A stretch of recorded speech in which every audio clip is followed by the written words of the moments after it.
Hello, welcome back to my channel. I am Monet and you're watching Life is Monet. So I know I'm not the only one that when I read a book and love it, I immediately want to start searching out other books that have similar aspects. That's not going to be a copycat and a letdown, but a book that's going to give me the same feels and tropes and elements that I felt when I was reading said book. So this video is going to consist of recommendations for if you liked this book, then you should probably try this one. These books are not going to be copycats or identical, but I am going to explain certain elements that they share in similarity with one another. And if that is something that you enjoyed when you was reading the first book, then by all means take my recommendation and try the second one.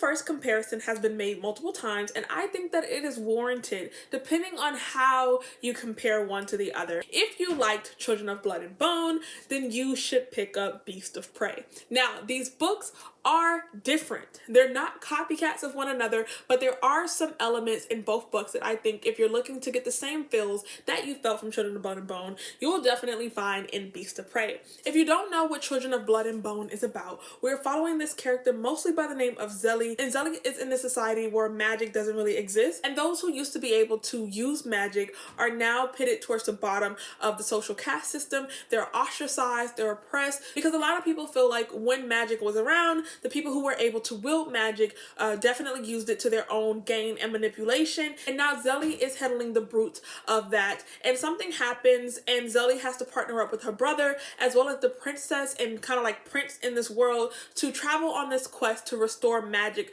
to this universe. This is a YA fantasy, very heavily African folklore inspired, a beautiful cast of Black characters. It has a lot of lore and just history and a very interesting magic system in this book, and it is a beloved book for a reason. So the things that it's going to share in common with Beast of Prey is that we do have a set of characters who are also on a quest, and they're also traveling through like this dangerous terrain like we were in Children of Blood and Bone. They are trying to tame this beast in this world that they live in, and along the way they discover so many things about like their history and the lore and like the magic that this world used to have and what became of it, and how the truth has been manipulated and twisted in a way to make people believe one thing that's not necessarily true. Both books will share that aspect. Both are YA. They're fun, like quest reads. I think what makes this book so intriguing is that we get these like excerpt chapters from this mysterious character who is filled to the brim with magic, and she is overflowing with magic. Like she just has all of these emotions, and sometimes she lashes out, and she is more powerful than she knows. She has more strength than she gives herself credit for. When she lashes out, sometimes her magic can cause catastrophic things to happen, and I think that this character shares a lot in common with Zelly, because Zelly is a hothead as well. She's extremely powerful with her magic, and sometimes when she reacts to things in a very aggressive or angry, emotional filled way, and her magic comes into play, she can be catastrophic as well. Both books have so much to offer in terms of young Black youth and just people of color in general, and there's so much to take away from the African inspired folklore between both books. I do think that when you're making a comparison like that, there is some similarities that these books will share in common, and I do think that a lot of the things that you feel and love about following this cast of characters in this book, you will get some of those things in this book and so much more, because it is also very different. Next comparison that I have is if you liked The Last Magician, I am going to recommend that you try Mask of Mirrors. Now this one is a YA and this one is an adult, but this is definitely a very intricately plotted YA story, and it is not the most digestible. I definitely think that this is more high-end YA in terms of like the plot and the things that occur in this book. In terms of like plot and the things that happen in this book, I do think that these are really on the same playing field. The only difference is that this one is adult, so it's going to contain a lot more of like sexual relations and like tensions that The Last Magician will not have. There is like a slow burn romance in The Last Magician, but it is very, very slow burn. And in The Mask of Mirrors, there's really no romance in here at all. It's mostly just like attraction and tension between one of the characters that we follow and multiple characters. Both books are really low on the romance. In The Last Magician, we're following this character by the name of Esther, and Esther has to travel back in time to complete this heist that is supposed to break this brink that is pretty much restricting the magic in this world. And it is a book that is very slowly paced until the last like 20 or 30 pages, where everything just kind of pops off and plots together, and you discover that a lot of the things that you were reading about along the way that you didn't know really mattered or like really had anything to do with the story just starts to click over and over again. And like, it's a book that literally ties itself up into the perfect knot. And I think that that can be said for The Mask of Mirrors as well. In The Mask of Mirrors, it is a completely different setting. We're following this character by the name of Ren, and Ren and her sister are pretty much like on their own, and she's determined to not live a life of like scavenging to survive and stealing and just being a con artist. She decides that she's going to pull off one last huge con and basically get added to this register of this high-end noble family, and she's going to make them believe that she is related to them. Now, what she doesn't know is that this family is losing a lot of the influence that it has within like this society, and they're actually going broke. So she's trying to con her way into a family that is actually on its decline, but she does not know that. We do follow multiple characters in both books, but the magic system in this one is so much more like intricately, and I feel like immersive, because it involves like dreams, and the way the world is set up, there's two different magic systems depending on the bloodline and what they believe in. And so because it is adult, it is a little bit more dense in terms of like the world building, but it is similar because the plot is extremely slow and you're just watching things happen and you're watching people try to manipulate one another. There's so much going on, but like it just seems like you're passing time, and then you get to a point of the book where there's a huge shift and things just start clicking together, and you're just like, oh my god, I did not know that that had anything to do with that. And it's just a wild ride from like 50% of this book all the way to the end. If you love books like that just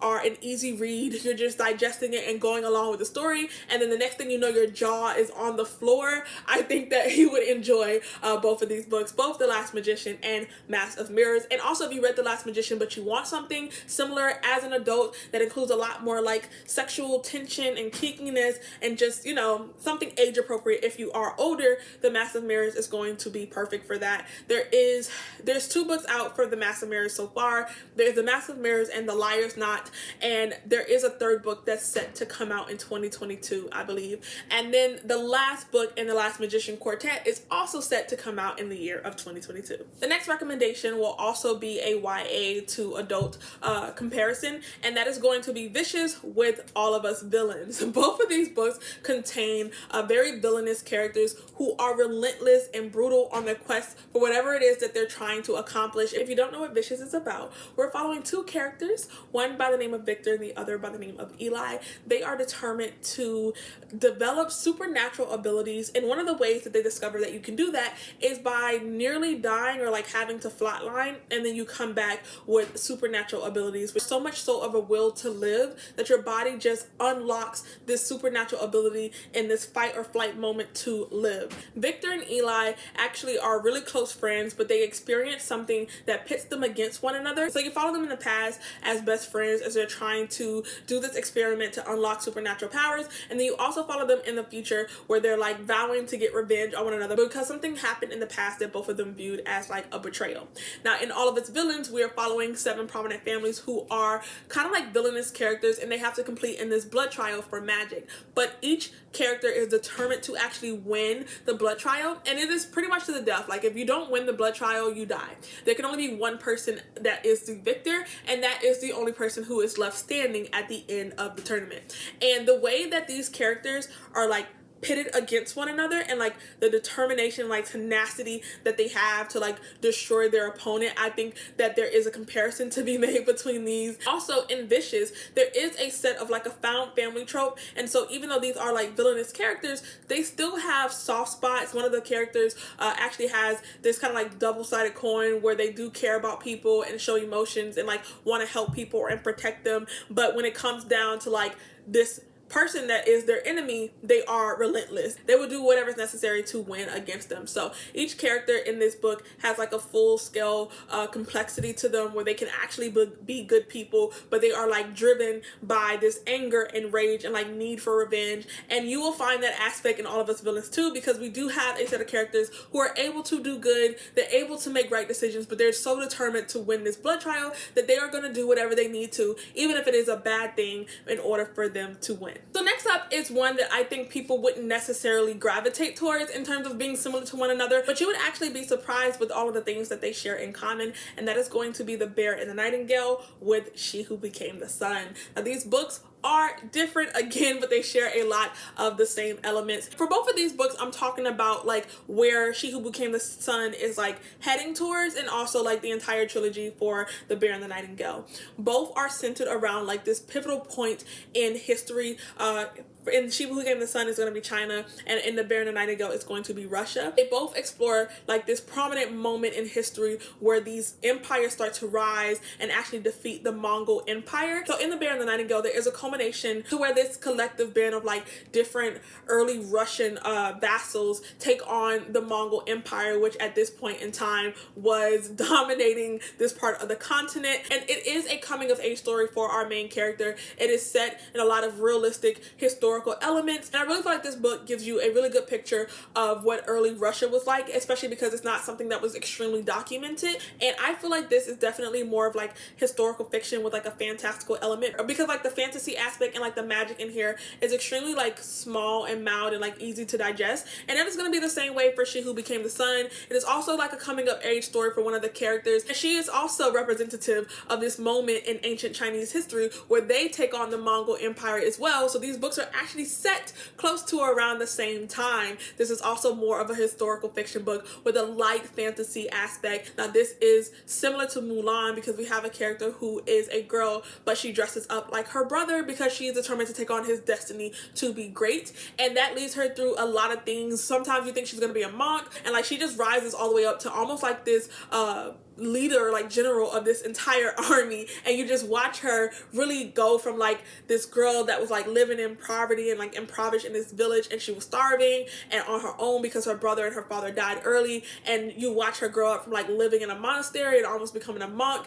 And the journey between Vasya and The Bear and the Nightingale and Chuchanba, which we follow in She Who Became the Sun, I feel like if you are someone who likes those coming of age stories, especially in like a historical fiction setting, you want it to be light on the magic, you'll find that in both of these books. And also if you're interested in like the Mongol Empire, because China was better, and I'm speaking like as a historian now, China was one of the earliest empires to really start documenting things. So I feel like this book will give you a really good insight to just like the climate and like what things was like being alive during that time, how much power monks had, what people thought of the monastery. It covers so much stuff in terms of like trans representation. There's a female romance in this book. We have a eunuch in this book. This book really centers around gender and how much of a part it played in society, and how you just had to play the game of gender to get where you wanted to go. You will also see that in The Bear and the Nightingale, because Vasya is someone who is probably ahead of her time, and a lot of the things that Vasya wants to do that would make her extremely happy, she's restricted from doing because she is a girl. Both books will definitely take on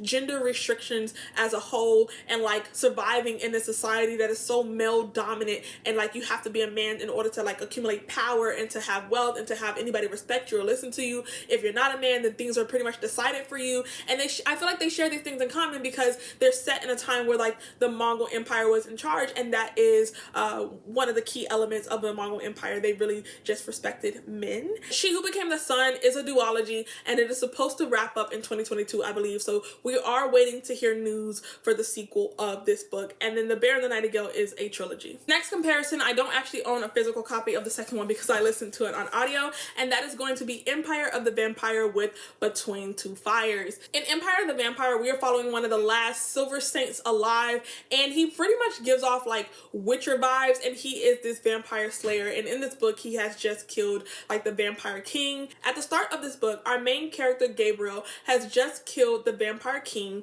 and he is about to be executed, but he has to recount the entire story of his life to this historian who just wants to keep track of it for the records of like this new vampire empire that they're gonna have. have. And so since he is supposed to die soon, he pretty much just starts telling stories about his life. There is a chosen one trope in this book, and the chosen one is actually a kid, and our main character Gabriel has to take on like this quest to get the kid from one location to the next to pretty much be the savior of society. Now in Between Two Fires, we are following this character who was a knight until he was betrayed kind of like by his king. There is some historical aspects to both books. This one is centered around France, and then this one is also like French as well, because both books you're like on this quest to like Paris, but this includes like a war between France and Britain, the 100 Years War, where they were fighting over like who should succeed the throne. I don't want to go into like an entire history lesson, but this one has a little bit more of like a history aspect because it is centered around the 100 Years War. And demons are pretty much waging a war on this world because they're upset at God for casting them down, and they're like, you know what, since God is going to hold us in this hell, we're gonna rain down hell on his favorite creations, and that is going to be humans. And so they send pestilence, they send famine, they send disease, and it is just ravaging the world. And our knight, like Gabriel, is not someone who really believes in God anymore. He's really given up hope on society. They're both very cynical people, and they would not describe themselves as honorable, because when our knight was betrayed by his king, he pretty much became like a robber and like a heistman to just get by and survive, because he was just like, I had honor and that didn't get me anywhere, so now I'm just gonna do whatever I need to survive. The chosen one in both books actually has like this Jesus Christ aspect, and the chosen kid that they have to get to this destination to like save the world is extremely similar. And I think that if you enjoyed Empire of the Vampire, there's so many things that you're gonna enjoy about Between Two Fires. The audiobook for this is amazing. It is narrated by Steve West, who also did Strange the Dreamer. I love him. It is free with your Audible membership, and honestly, if you're unsure about whether or not you would like Empire of the Vampire, I would say start with Between Two Fires if you do have an Audible membership to listen to it for free,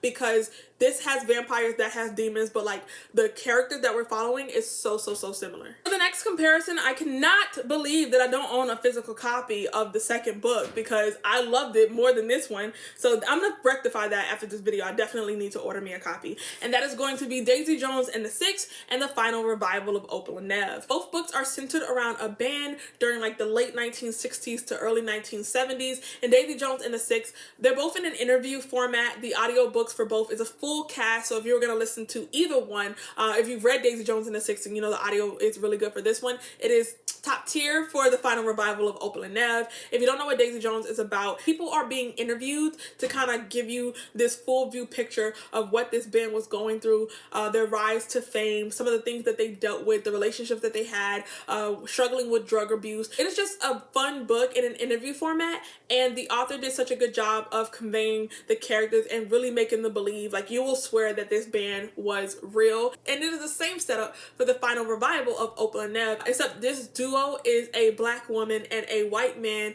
and it will include some of the social climates and like social justice movements that was occurring during this time, and like the role that they played in that. And in this book, they are actually getting ready to come back for like a final show, but there was a big blowout between Opal and Nev. And so while you're getting the full picture from this interviewer and all the different relationships that they had, and like getting a full picture, you're also trying to figure out what happened between Opal and Nev for them to break up, and if this final show is going to go well. I don't want to give away too much, but these books I highly recommend on audio. And if you're looking to get the same feels that you got when reading Daisy Jones and the Six, the Final Revival of Opal and Nev is really good. I don't own a copy of either of these books, but the next recommendation is going to be Gone Girl with My Lovely Wife. There are so many tropes that these books share in common, starting with this unstable marriage, this very sneaky, conniving, and like maniacal wife, and the unsuspecting, very stupid husband. And both books are like so dramatic and like extreme, and if you were like compulsively reading Gone Girl because of the things that were happening in that book, I feel like you would feel the same way about My Lovely Wife. Synopsis for Gone Girl is that we are following this character. His wife has gone missing, and he is acting very mysteriously. People are starting to question whether or not he had anything to do with his wife's disappearance, because he doesn't seem as choked up and bothered as he should be about his wife being gone. In My Lovely Wife, we're following this married couple who commit murders together, and the husband has been keeping some secrets and the wife has been keeping some secrets, and in between all of that, these murders are starting to be investigated with more vigor than before, and they need more than ever to trust one another to make sure that the murders and the bodies that they have been committing together does not get them in trouble. Now, in My Lovely Wife, there is kids and children involved, and in Gone Girl there is not, but I think it's safe to say that if you enjoyed Gone Girl, you would definitely enjoy My Lovely Wife. Millicent is really an unhinged bitch, and I loved her. And then the last recommendation I have is, if you like The Inheritance of Orchidea Divina, then you should try The Secret Circus. Both books contain elements of magical realism. In The Inheritance of Orchidea Divina, we have this grandmother who's really obscure about her past. After Orchidea passes away, her descendants are left to figure out how this magic has been protecting their family, how they even have magic, how they're supposed to use it, who's hunting them, what do they want with their grandmother, and like how they can figure it out. And there is a really large circus aspect in this book, and that will be shared with the ladies of the Secret Circus as well. In this book, we're following this character by the name of Laura, and she discovers after her fiance goes missing that someone is hunting her family and they want to kill her and her mother, but they can't really reach them because her family is protected by magic. And the more Laura investigates who this person is that's after them, she discovers that her grandmother and her great-grandmother kept a lot of secrets about the family and like where they got this magic from, why they need to use magic to protect them. And there is a really big circus element in this book too. In both books, the descendants have to travel to the homeland of their grandmother. In The Inheritance of Orchidea Divina, they travel to Ecuador, and the ladies of the Secret Circus, Laura has to travel to Paris, which is the first like known location she has for her great-grandmother. There is a celestial being element in The Inheritance of Orchidea Divina, and in this one they're not necessarily celestial, they're like more demonic, but either way they're like outer worldly beings that are consistent in both books. But both families have been subject to a lot of the consequences that comes with having magic and using it to protect you and putting everyone else around you in danger. So yeah guys, those are my recommendations for if you like this book, try this one. If you guys found any books that you want to go and check out, comment them down below. I want to know if these type of videos work for you so that I can film more of them, because I know that I could always benefit from them, and I know that I personally hate being misled to think that one book is a copycat of another, and that's just not true. Every book is nuanced, so I am always down for recommendations that may share elements and aspects of a book but is entirely different on its own and can stand on its own, and I can love both of them without having to pit them directly against one another. Thanks for watching, and I will see you guys next time.